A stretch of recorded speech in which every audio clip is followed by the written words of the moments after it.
नाज़रीन, नवाबाद शहर जो गर्ल्स मिडिल स्कूल गुज़िरियल 7 सालनि खां बंद हुजण सबब शागिर्दनि जी तालीम मुतासिर थी रही है।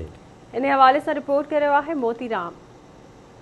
नवाबाद जो गर्ल्स स्कूल गुज़िरियल 7 सालनि खां वठी बंदि पियल आहे, जॾहिं त 4 मास्तराणियूं हुअण बावजूद बि सिर्फ़ु हिकिड़ी मास्तराणी जेको हिते ड्यूटी सर अंजाम ॾींदी आहे, बाक़ी 3 घर वेठे पघार खणंदियूं आहिनि। हिते जे शहरियन आवाज़ टी सां ॻाल्हाईंदे चयो त 7 सालनि खां जेको बंदि पियो आहे, ॿार 250 नियाणियूं आहिनि, नज़ारियूं मासूम नियाणियूं पढ़णु अचनि थियूं, त उहो माना हिते स्कूल में मास्तराणियूं मिलनि कोन थियूं, नज़ारियूं वेही पंहिंजे टाइम ते नए नए मास्तराणियूं थियूं अचनि, नौका सार संभाल आहे, घर वेठे पघार बि खणनि।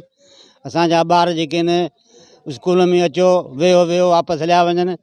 असांजी अपील आहे त हिन स्कूल खे मास्तराणियूं ॾिनियूं वञनि ऐं असांजो स्कूल खोलियो वञे। हिते जूं नियाणियूं माना तमामु परेशान आहियूं, का बि सहूलियत न आहे, न ग्राउंड आहे न ॿियो आहे।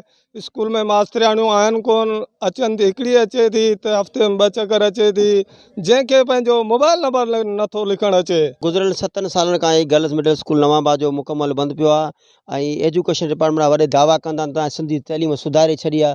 उहा सिंधी तइलीम किथे सुधरे? असांखे त पूरी सिंध में त छा, पर असांजे नवाबाद में ॾिसण में नथी अचे, त सम्झो त सिंध में कान्हे का।